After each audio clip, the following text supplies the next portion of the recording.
আজই ডাউনলোড করুন আর এনজয় করুন আপনার পছন্দের শো।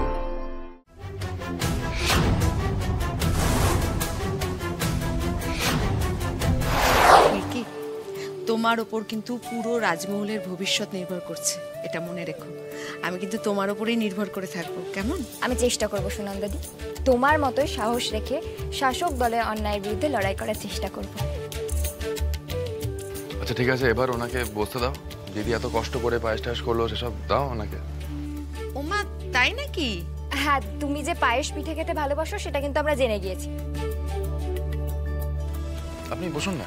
ফুলকি, শোনো না, আমার মনে হয় পায়েস আর পিঠেটা যদি একবার সিকিউরিটিকে দিয়ে একটু চেক করি না।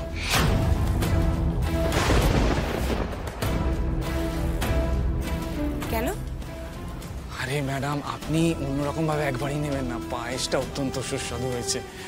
আমি বলছিলাম কি, অনেকক্ষণ আগে এই বাড়ি রান্নাঘরে এই কন্টেনারগুলো এসছে, তো এত লোকজন যাতায়াত করছে, ম্যাডামের যা কড়া সিকিউরিটি দেখছি, তার মানে ম্যাডামের উপর থ্রেটটা খুব ভালো রকমই আছে। তাই ভাবছিলাম যে সাবধানে তো মান নেই, যদি চেক করে নেওয়া যায়।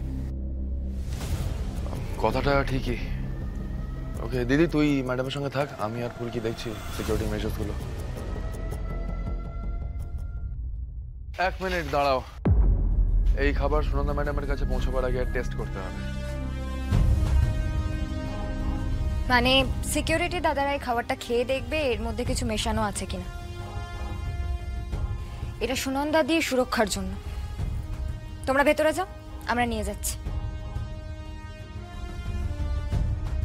টেস্ট করে দেখো ফুলকি দাস, আমি নিজেই তো নিরাপত্তার সাথে বললাম খাবারটা চেখে দেখতে। তুমি তো বুঝতেও পারছো না আমার কি প্ল্যান।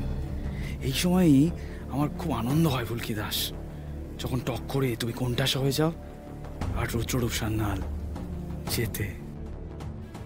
সব ক্লিয়ার আছে ম্যাম। বলছি আপনারা যান, আমি খাবারগুলো নিয়ে আসছি। এই খাবারগুলো সেলোপিন পেপার দিয়ে মুড়ে দাও। স্যার তাহলে চলুন আমরা সুনন্দাদির কাছে যাই। আপনার খাবার আসছে, সব টেস্ট হয়ে গেছে, সব ঠিক আছে, কোনো চিন্তা নেই। সুনন্দাদি, এবার কিন্তু তোমায় খেয়ে বলতে হবে পায়েসটা কেমন হয়েছে। দিভাই নিজে হাতে তোমার জন্য বানিয়েছে, তুমি যেরকম পায়েস পছন্দ করো ঠিক সেই রকম।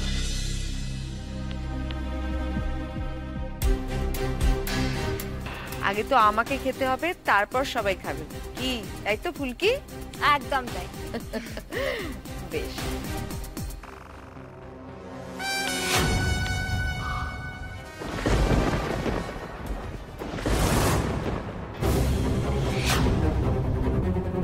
সুনন্দা দেবী, একটু পায়েস মুখে দিন ঝটপট, তারপরে দেখুন কি হয়।